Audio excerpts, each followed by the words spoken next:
Hello दोस्तों, कैसे हैं आप लोग। उम्मीद करता हूँ अच्छे होंगे। क्या आप जानते हैं भारत का कौन सा राज्य है जहाँ की सबसे पसंदीदा भाषा संस्कृत और दूसरी आधिकारिक भाषा हिंदी है, जहाँ कई सारी धार्मिक स्थल और इसे देवभूमि और वीर भूमि के नाम से भी जाना जाता है। साथ ही ये योग के लिए दुनिया भर में प्रसिद्ध है। हिंदू मान्यताओं के अनुसार भारत के सबसे पवित्र नदी में से दो नदी गंगा और यमुना इसी राज्य से निकलती है। सैकड़ों प्राचीन मंदिर इस राज्य की खूबसूरती जिसे एक बार देख ले उसका दिल हमेशा के लिए यहीं बस जाता है। पूरे भारत में सबसे ज्यादा पर्यटक स्थल इसी राज्य में पाई जाती है। विशेष रूप से ये राज्य शिव भक्तों को अपनी ओर आकर्षित करता है। इस राज्य की एक नहीं बल्कि दो राजधानियां हैं। भारत में परमवीर चक्र पाने वाले पहले सिपाही मेजर सोमनाथ शर्मा भी इसी राज्य से थे। दोस्तों, आज हम बात कर रहे हैं प्राकृतिक और हिमालय के गोद में बसे बेहद खूबसूरत राज्य उत्तराखंड के बारे में। तो चलिए बिना देरी किए शुरू करते हैं आज के इस वीडियो को। और आपके लिए एक सरप्राइज है जो मैं बताऊंगा वीडियो के अंत में, तो वीडियो में बने रहे अंत तक।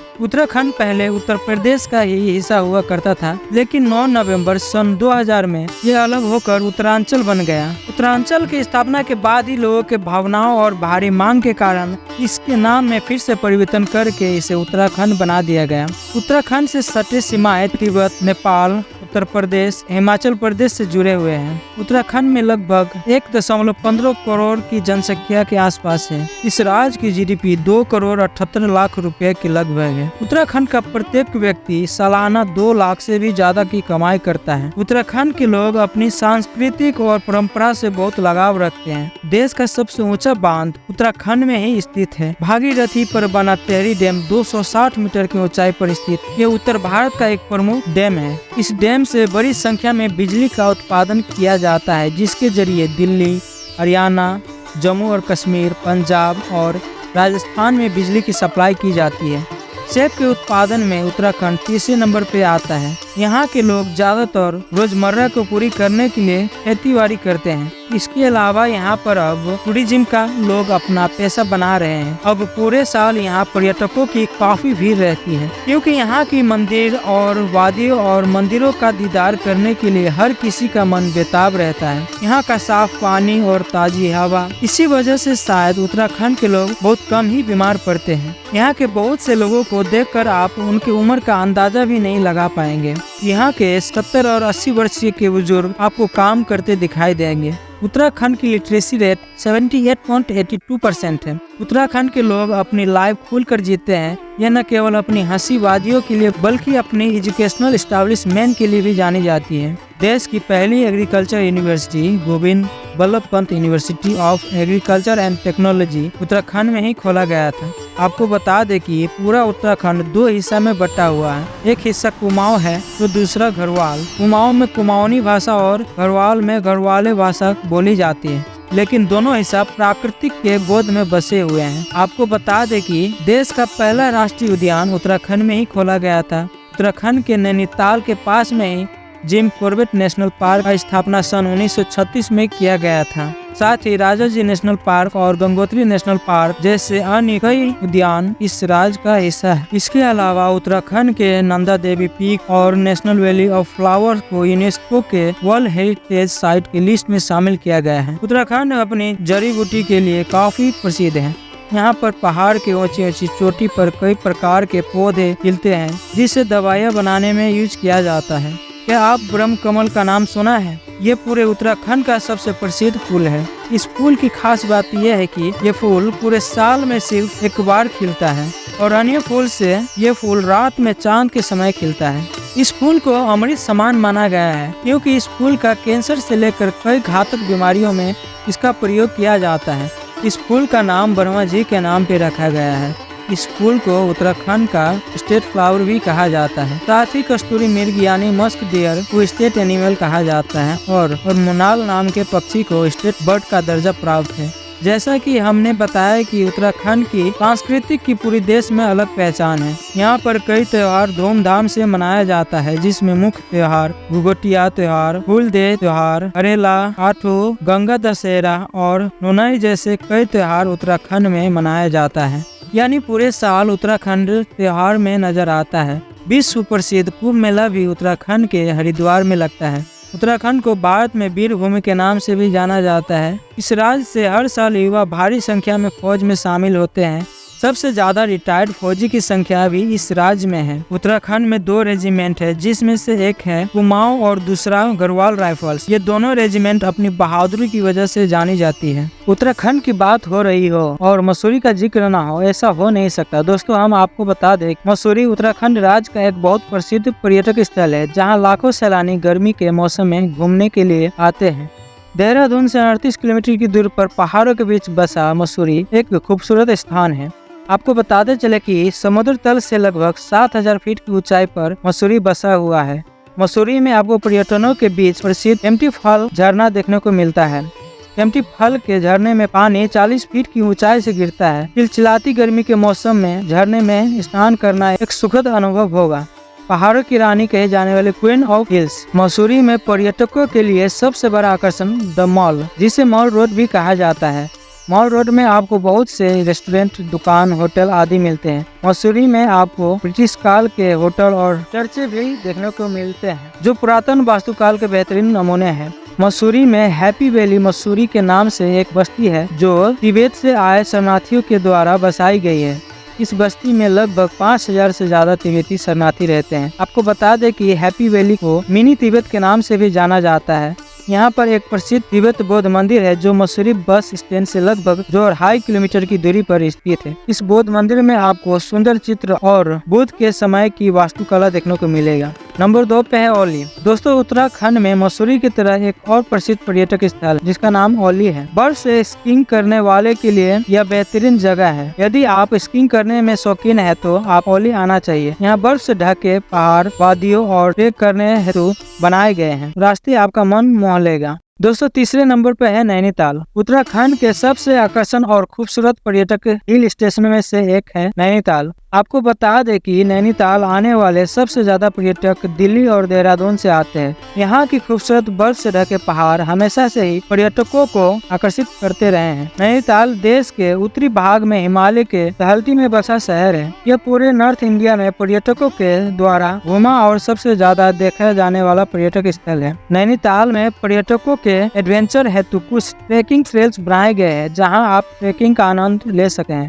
हम आपको बता दें कि नैनीताल समुद्र तल से लगभग 2084 मीटर यानी 6837 फीट की ऊंचाई पर स्थित है। हम आपको बता दें कि यहाँ पर पाई जाने वाली झील के कारण इस स्थान का नाम नैनीताल पड़ा है। अंग्रेजों के समय पर बनाया गया उत्तराखंड का हाई कोर्ट भी नैनीताल में स्थित है।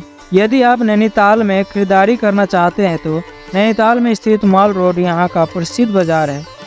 चौथा नंबर पे है ऋषिकेश। उत्तराखंड में यदि आप शांति, योग और गंगा आरती का आनंद लेना चाहते हैं तो आप ऋषिकेश आ सकते। ऋषिकेश को गढ़वाल हिमालय का प्रवेश द्वार भी कहा जाता है।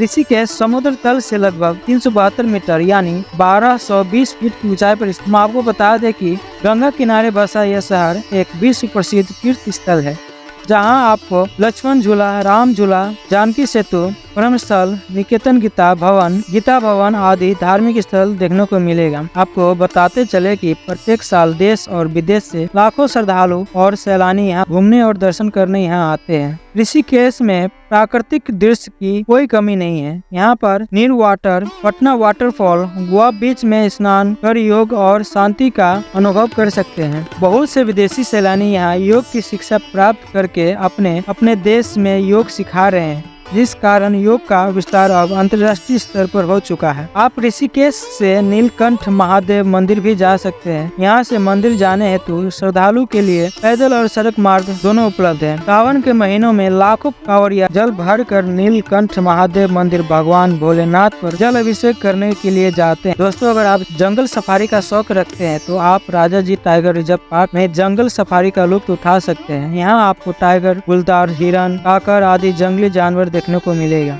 आपको यहाँ हम बता दें कि ऋषिकेश से नीलकंठ महादेव मंदिर की पैदल मार्ग की दूरी 13 किलोमीटर है।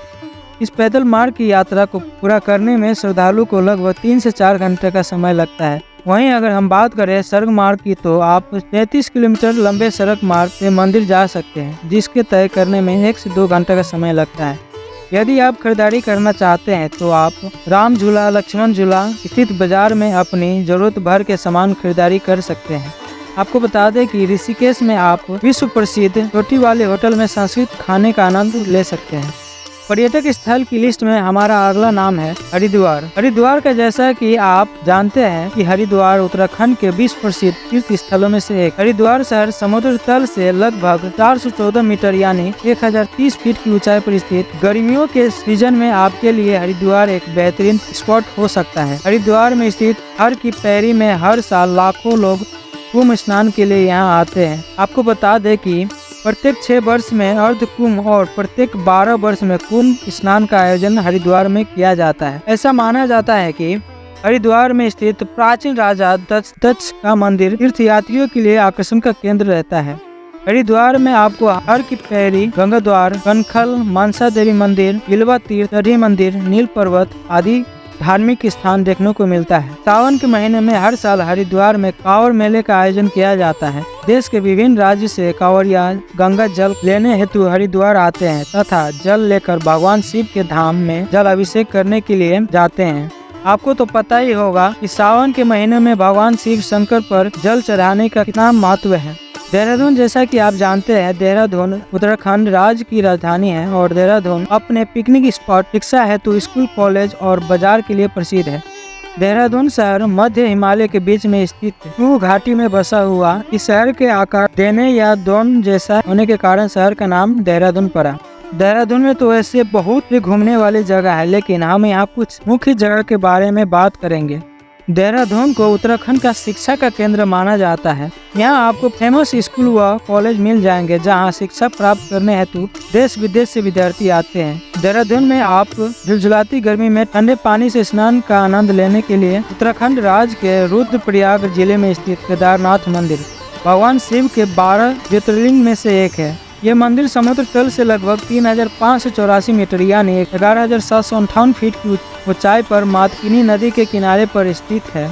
इस मंदिर के आसपास प्राकृतिक नजारा बड़ा ही फेमस है। केदारनाथ के नाम पर ही गढ़वाल का प्राचीन नाम केदारखंड पड़ा। श्रद्धालु की मंदिर के प्रति आस्था और महत्व बहुत है। केदारनाथ मंदिर के गर्भगृह में भगवान शिव की एक त्रिकोण आकार की बड़ी सी ग्रेनाइट की मूर्ति है, जिसका दर्शन करने हर साल लाखों श्रद्धालु आते हैं। केदारनाथ के नाम का जिक्र हमारे पुर्तगाल पुराणों में से एक स्कंद पुराण में भी मिलता है। यदि आप दर्शन हेतु केदारनाथ मंदिर आना चाहते हैं तो आप मई से अक्टूबर माह के बीच आ सकते हैं। आपको बता दें कि श्रद्धालु के दर्शन हेतु मंदिर के कपाट मई माह में खोले जाते हैं और अक्टूबर में दिवाली के बाद मंदिर के कपाट सर्दियों का आगमन पर बंद कर दिया जाता है।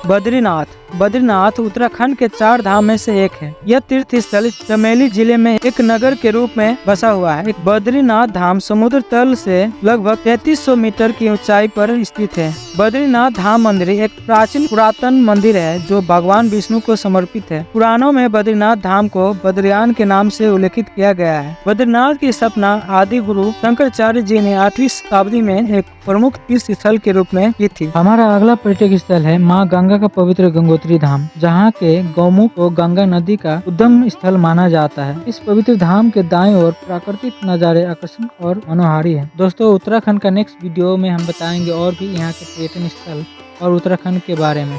दोस्तों, वीडियो के शुरू में ही हमने बताया था आप लोगों को एक सरप्राइज के बारे में। दोस्तों, नेक्स्ट वीक से हम लोग एक न्यू सीरीज शुरू करने जा रहे हैं जो आप लोगों को पसंद आएगा और यह सीरीज स्टोरी बेस्ड रहेगा। इसमें आप जानेंगे भारत के इतिहास के बारे में